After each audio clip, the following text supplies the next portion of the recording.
and welcome to Summer Speech with Miss Alyssa. Today we're going to be talking about the coughing camel sound, the k sound. This sound is made by bringing the back of our tongue up and bouncing it against the back of our throat.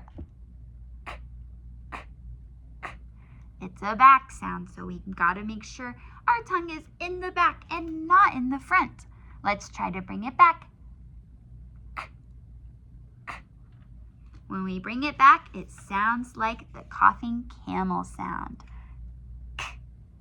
Now you go ahead and practice, and I'll see you soon. Bye.